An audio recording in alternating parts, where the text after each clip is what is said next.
दोस्तों, क्या आप जानते हैं कि जयपुर का ये किला रात की चांदनी में चमक उठता है और दिन में सूरज की पहली किरण का स्वागत करता है। मैं खड़ा हूँ आमेर किले के सामने, वो किला जिसने 400 सालों तक राजपूताना की शान को संभाला। कभी यहाँ हाथियों की टाप गूंजती थी। इन दीवारों ने युद्ध भी देखे और शाही जश्न भी। यहाँ का शीश महल, जहाँ सिर्फ एक दिया जलता था और पूरा महल तारों सा चकमगा उठता था। यहाँ के 2 प्रवेश द्वार, सूरजपुर और चांदपुर, जो दिन और रात दोनों की रहस्यमयी कहानियों को अपने अंदर समेटे हुए हैं। सोचिए, अगर ये दीवारें बोल पाती तो वीरों की तलवारों की खनक, रानियों की हंसी और राजाओं के फैसलों की गूंज सुनाई देती। चलिए दोस्तों, मेरे साथ दर बदर आमेर किले की दास्तां, जहाँ हर पत्थर, हर दरवाजा और हर आंगन आपको इतिहास में ले जाएगा।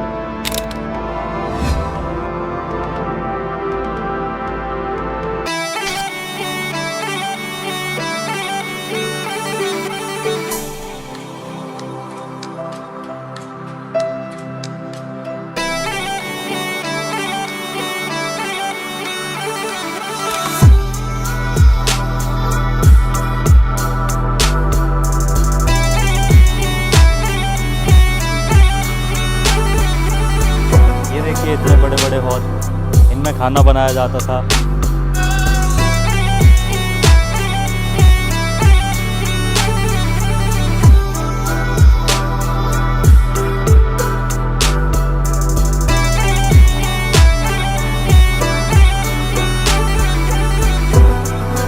इन्हीं वादियों को देखते हुए जोधाबाई बड़ी हुई होंगी।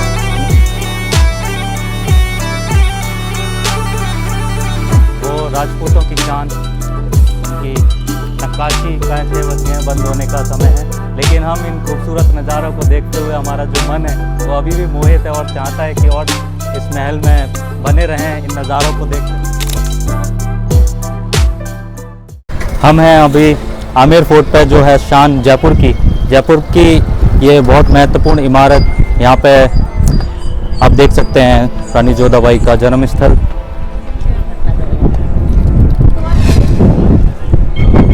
और इसकी खूबसूरती, पूरा पहाड़ों से भरा हुआ ये नज़ारा, बहुत खूबसूरत नज़ारा, बहुत खूबसूरत हवा यहाँ पे हमें देखने को मिल रही है। और इस खूबसूरत नज़ारे को हम एंजॉय करेंगे। हाथी की सवारी होगी, शीश महल होगा और भी बहुत कुछ आपके साथ शेयर करते रहेंगे। ये बहुत ही बढ़िया एक्सपीरियंस हमारा होने वाला है इस किले में, क्योंकि इस किले को बताया जाता है कि ये जयपुर की शान है, ये राजस्थान की शान है। तो इस राजस्थान की शान को, इस जयपुर की शान को हम एक्सप्लोर करने वाले हैं आपके साथ में और अपनी टीम के साथ में, अपने फ्रेंड्स के साथ में।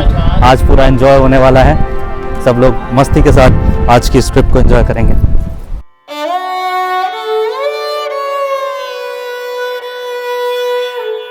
आमेर का किला, जिसे आमेर दुर्ग भी कहा जाता है, भारत के राजस्थान राज्य के जयपुर शहर से लगभग 11 किलोमीटर दूर स्थित है। यह एक भव्य और ऐतिहासिक किला है जो अरावली की पहाड़ियों पर स्थित है। यह किला अपनी राजपूताना वास्तुकला, भव्य महलों, सुंदर दीवार चित्रों और शीश महल के लिए प्रसिद्ध है। आमेर किले का निर्माण 1592 ईस्वी में राजा मानसिंह प्रथम ने करवाया था, जो मुगल सम्राट अकबर के नवरत्नों में से एक थे। बाद में उनके उत्तराधिकारी जयसिंह प्रथम और अन्य राजाओं ने इस किले में कई और महलों, मंदिरों और भवनों का निर्माण करवाया। ये किला राजपूताना और मुगल स्थापत्य शैली का बेहतरीन मिश्रण है। इसमें लाल बलुआ पत्थर और सफेद संगमरमर का सुंदर उपयोग किया गया है। आमेर किले के अंदर आते ही आप इस किले के 4 कोर्टयार्ड में से एक में पहुंच जाते हैं। सबसे पहला कोर्टयार्ड, जिसे जालेब चौक भी कहा जाता था, और इसी जगह पर नगर खाना बजाकर सैनिकों और आम जनता को जमा किया जाता था। इसी जगह पर युद्ध की सारी तैयारी भी की जाती थी। इस जलेब चौक में किले के अंदर प्रवेश करने के 2 मुख्य द्वार बने हुए हैं, जिसमें से एक है सूरजपुर, क्योंकि इस दिशा से सूरज की पहली किरण इस द्वार पर पड़ती है, इसीलिए इस द्वार को सूरजपुर कहा जाता है। और पुराने जमाने में राजा महाराजा इसी द्वार के द्वारा हाथी की सवारी करते हुए अंदर आते थे, और आज भी सुबह 8 बजे से 11 बजे तक हाथी की सवारी इसी द्वार से अंदर आती है। और दूसरे द्वार का नाम है चांदपुर, यानी मून गेट, क्योंकि चंद्रमा इसी दिशा से निकलता है, इसीलिए इस द्वार को चांदपुर कहा जाता है। और ये द्वार आम जनता के लिए आने जाने के लिए था। यहाँ पर आपको ये वाला प्रवेश द्वार नजर आएगा और इसका नाम है लायन गेट, सिंह द्वार। इस द्वार पर 400 साल पुरानी फ्रेस्को पेंटिंग नजर आती है, जो कि आज भी वैसी की वैसी नजर आती है। और इसी लायन गेट से प्रवेश करते हुए हम इस किले के दूसरे कोर्टयार्ड यानी कि दूसरे आंगन में पहुंच जाते हैं। आप देख पाएंगे इसकी खूबसूरत नज़ारा। यहाँ बहुत सुंदर नज़ारा हमें देखने को मिल रहा है। ये एक राजपूती और मुगलई दोनों संस्कृतियों का संगम है, क्योंकि जो राजा मान सिंह थे उन्होंने और उनके उत्तराधिकारियों ने मुगलों के साथ भी अच्छे संबंधों को बनाए रखा। इसलिए इस किले में हमें राजपूती और मुगलई दोनों संस्कृतियों का जो समावेश देखने को मिलता है। ये किला दर्शाता है राजपूतों के जो वीरता को, उनके जो साहस को, उनकी जो शौर्य को।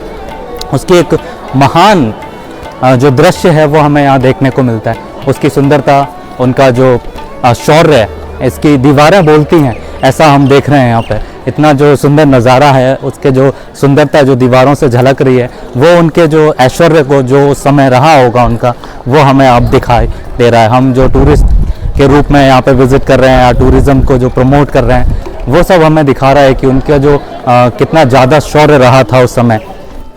अंदर की तरफ आते ही संगमरमर लाल बलुआ पत्थरों से बनी हुई ये 48 स्तंभ की दीवाने आम की इमारत आपको नजर आती है। दीवाने आम यानी कि उस जमाने का कोर्ट रूम। इस जगह पर सामान्य जनता दरबार लगा करता था। इस इमारत के बीच में राजा और उनके मंत्री बैठा करते थे और इमारत के बाहर सामान्य जनता, गांव और सारी जनता के प्रश्नों का उलझन राजा यहीं पर सुलझाया करते थे। दीवाने आम के सामने ये गणेश पोल द्वार बना हुआ है, जो कि राजाओं का निजी प्रवेश द्वार हुआ करता था। और इसी द्वार पर हिंदू देवता भगवान गणेश की प्रतिमा और साथ में 400 साल पुरानी बहुत ही खूबसूरत नक्काशीदार पेंटिंग बनी हुई है, जिन्हें फ्रेस्को पेंटिंग कहा जाता है। और इसी गणेश द्वार के बिल्कुल पास में पुराने जमाने की भोजनशाला भी बनी हुई है। गणेश पोल द्वार के ऊपर आपको ये सुहाग मंदिर नजर आएगा, जहाँ पर विधवा और अविवाहित महिलाओं का आना बिल्कुल भी वर्जित था। जब राजा युद्ध भूमि में युद्ध लड़ने के लिए जाते थे, तब राजाओं की रानियां इसी जगह पर बैठकर राजा की युद्ध भूमि में जीतने के लिए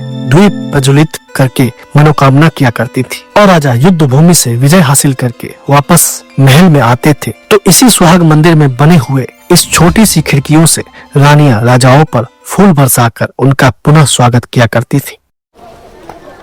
ये सुंदर नज़ारा जो हम देख रहे हैं, वो राजपूतों की शान, उनकी नक्काशी, उनका जो रुतबा था, उसको दिखा रहा है। यहाँ पे रानियाँ रह करके इन पार्कों का जो हम देख पा रहे हैं नज़ारा लिया करती थी। और इसके पीछे जो हमने झील दिखाएंगे, उस झील का नज़ारा लिया करती थी। और उसमें बहुत सारे पार्क हैं। उन पार्कों का जो नज़ारा है, इसी राजपूती शान में बैठ कर के लिया करती थी। यहाँ रानियाँ बैठती थीं और उनके साथ में बहुत सारे लोग, उनकी दासियाँ, उनकी सपोर्ट में रहा करती थी। सामने आप जो देख रहे हैं, ये है सैफरॉन गार्डन यानी कि केसर का बाग। राजा मानसिंह ने 16वीं शताब्दी में यहाँ पर केसर की खेती करनी चाहिए थी और केसर के पौधे जम्मू कश्मीर से लेकर आए थे। और इसकी खेती के लिए राजा ने आसपास इस माउठा झील का भी निर्माण करवाया था। लेकिन इस जगह पर गर्मी ज्यादा होने के कारण राजा केसर की खेती करने में विफल हुए थे। गणेश पोल द्वार से अंदर आते ही आप इस किले के तीसरे कोर्टयार्ड में पहुंच जाते हैं और यहाँ पर आपको ये शीश महल यानी दीवाने खास नजर आएगा। इस शीश महल को मिर्जा राजा जय सिंह जी के द्वारा बनवाया गया था और इस जगह पर राज परिवार और राजा के मंत्री को ही आने की अनुमति थी। सामान्य जनता का यहाँ पर आना बिल्कुल भी वर्जित था। और इस जगह पर जितने भी आपको पिलर नजर आएंगे, ये सारे इटालियन मार्बल से बने हुए हैं। और इस महल के अंदर आपको जितने भी शीशे नजर आ रहे हैं, ये राजा ने बेल्जियम कंट्री से मंगाकर यहाँ पर लगाए थे। इस महल के दोनों तरफ रानियों के 2 कमरे बने हुए हैं। राजा इन कमरों के अंदर रानियों को दिन में मसाल जलाकर इन शीशों के द्वारा चांद और तारे दिखाया करते थे। यहाँ पर आपको ये मार्बल से बना हुआ जालीदार झरना नजर आएगा और इस झरने के ऊपर पानी का टाका बना हुआ है। और जब इस झरने से पानी बहता है तो बेहद ही मधुर आवाज आती है। इसके सामने ही एक द्वार है, जिससे हम पहुंच जाते हैं इस किले के चौथे कोर्टयार्ड में यानी चौथे आंगन में, जहां राजा मानसिंह जी रहा करते थे। और राजा मानसिंह जी की 12 रानियां हुआ करती थी और इस जगह पर 12 रानियों के लिए एक ही डिजाइन के अलग अलग कमरे बने हुए हैं। और इस जगह पर पुरुषों का आना वर्जित था और इस जगह के आखिरी हिस्से में किन्नर पहरा दिया करते थे और यहाँ पर सेवा करने के लिए भी किन्नर थे। इसलिए इस किले के आखिरी हिस्से को जनाना महल यानी जनाना देवड़ी कहा जाता है। यहाँ एक रास्ता है जिससे सभी रानियों के कमरे जुड़े हुए थे। इस जगह को इस तरह बनवाया गया था जिससे यहाँ से सभी रानियों के कमरे नजर आ जाते हैं, जिससे सभी पे नजर रखी जा सके और नीचे जो भी गतिविधियां होती हैं उन पे भी नजर रखी जा सके। इस किले का भ्रमण करने के बाद जब हम नीचे की ओर आए तो हमें ये बड़े बड़े बर्तन नजर आए जो लोहे से बने हुए थे। ये देखिए इतने बड़े बड़े हौद, इनमें खाना बनाया जाता था। राजसीय जो राजपूतानी फूड इनमें प्रिपेयर किया जाता था। देखिए इनका साइज़ देखिए कितना ज़्यादा बड़ा है। ये तो मेटल लग रहा है, प्योर मेटल है, बहुत हैवी वाला लोहा है और बहुत मजबूत भी है। इसका वज़न हम देख पा रहे हैं मेरे हिसाब से क्विंटल में होगा, तो उठाने के लिए भी इसे कुछ लोग लगते होंगे, 4 से 6 लोग लगते होंगे कम से कम। और भरने के बाद जब ये खाने से भर जाता होगा तो उठाने का कॉस्ट वो मतलब ऑप्शन ही नहीं है मेरे हिसाब से। वो खाना पहले निकालना पड़ता होगा, उसके बाद फिर इसका जो भी वॉशिंग वगैरह का ऑप्शन आता होगा, क्योंकि इसका जो साइज़ है वो बहुत ज़्यादा लिमिट से बड़ा है। 6 बज गए हैं, बंद होने का समय है, लेकिन हम इन खूबसूरत नज़ारों को देखते हुए हमारा जो मन है वो अभी भी मोहित है और चाहता है कि और इस महल में बने रहें, इन नज़ारों को देखते रहें। प्यारी सी पहाड़ियाँ हम दिखाएंगे और भी जाते हुए जो कुछ भी हमें पॉसिबल होगा दिखाने का। इन पहाड़ियों का नज़ारा इतना जो मोहक है कि हम इसे छोड़ करके जाना नहीं चाहते, लेकिन मजबूरी है क्योंकि समय हो गया है इस किले को बंद होने का। तो हम सब चलते हैं और मिलते हैं अगली वीडियो में आपसे। अगर आपको मेरा ये ब्लॉग पसंद आया हो तो वीडियो को लाइक और चैनल को सब्सक्राइब करना ना भूलें। हम मिलते हैं जयपुर के नेक्स्ट ब्लॉग में जो है हवा महल का। तब तक के लिए खम्मा खड़े।